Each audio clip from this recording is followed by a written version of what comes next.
Magandang araw! Kumusta po ang lahat?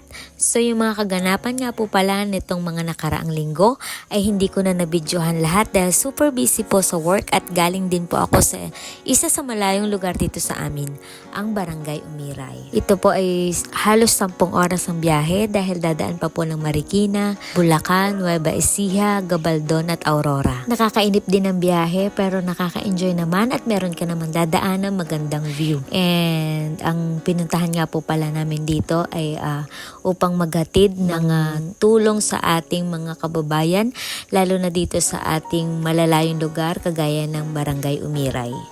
Pagkatapos nga po pala niyan ay umuwi ako dito sa amin at ako'y na-invite nitong fiancé ng aking pinsan. Shoutout kay Kuya Chris Ayan at kay Maris. Siya po ay isang OFW at salamat po sa inyong mga pagsisikap.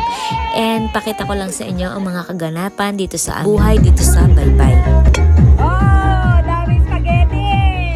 Panito pinagkat!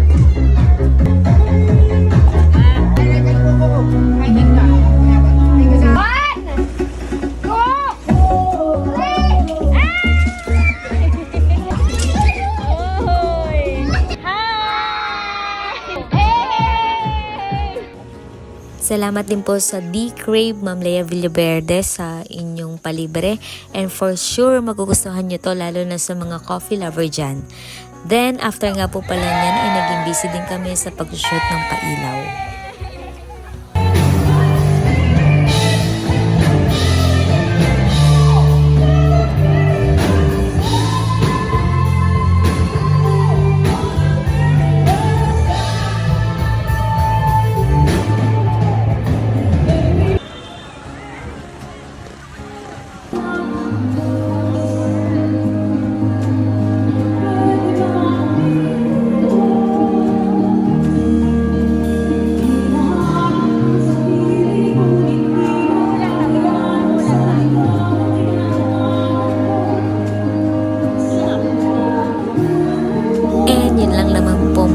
Kaganapan at ang aking maikikwento sa inyo. Maraming salamat sa inyong palagiang suporta. Sa susunod po ulit na aking follow po ang aking FB page at ang YouTube channel, maging ang TikTok account ko, ang Marilag Vlog.